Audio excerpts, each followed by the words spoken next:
Hi, Alan Stratton from Woodturning. Our local club is now holding our club meetings virtually, where we have cameras and the meeting is broadcast out into the comfort of the people's homes so that they can stay socially distanced during this COVID-19 pandemic. In this case, I did not do the demo, but I can. If you'd like me to do a remote demonstration for one of your clubs, no problem, let me know. But in this case, Warren Gibb, another club member, did the demonstration. I ran the cameras for him. But he did, one of the projects that he did was a mushroom. Now what I learned from him in this one is that there are two types of mushrooms, at least for turning. One is an indoor mushroom. This one's finished with shellac and it sits mostly on a surface. This one is an outdoor mushroom. It's finished with oil because it's going to go outside and just be stuck in the ground and weather and warp and turn black and all sorts of things, but only the ground will keep it standing upright. So let's turn these mushrooms. This wood is a hazelnut sucker I pruned off about 3 years ago. I kept it because the wood is very white and smells great when it gets a little warm. It is small enough to fit directly into my chuck, but not with a great hold.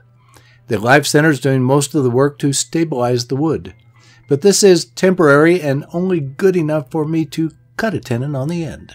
My bowl gouge takes off the rough exterior and the bark, then refine the tenon with my skew.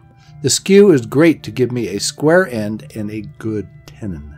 Now that the wood is reversed into the chuck, it is stable. Since I plan to turn 2 mushrooms and the wood is long enough, I'm cutting another tenon on the other end for a second mushroom, then part it off.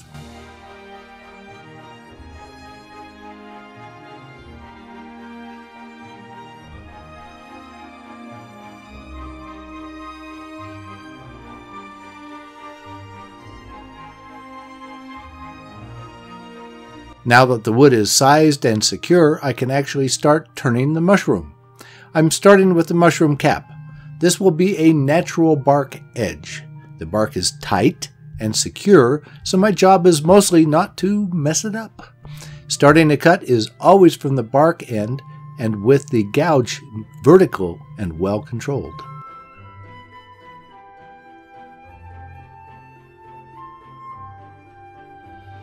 For the stem and underside of the cap, I need to do the same but in reverse direction, at least to start at the bark edge.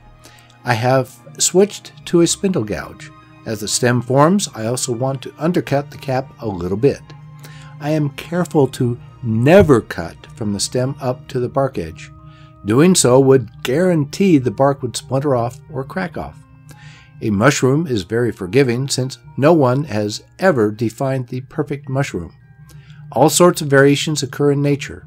When almost finished, I undercut the underside of the stem to help it sit flat on a surface.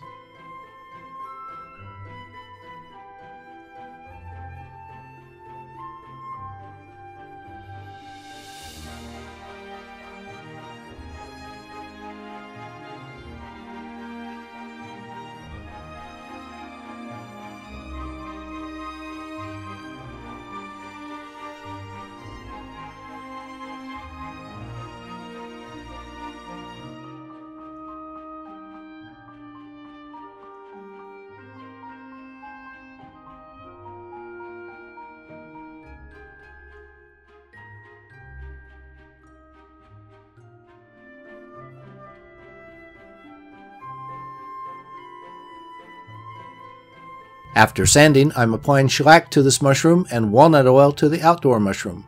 I figure the walnut oil will degrade more gently outdoors than shellac.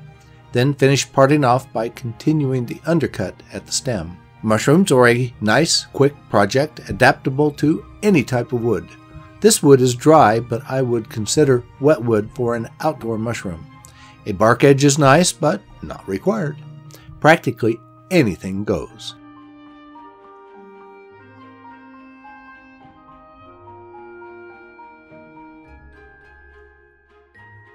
Please give this video a thumbs up, subscribe on my website, tell your friends, and send me your comments and questions. Every week, I make a new wood turning video and add to the over 400 videos to choose from on my website.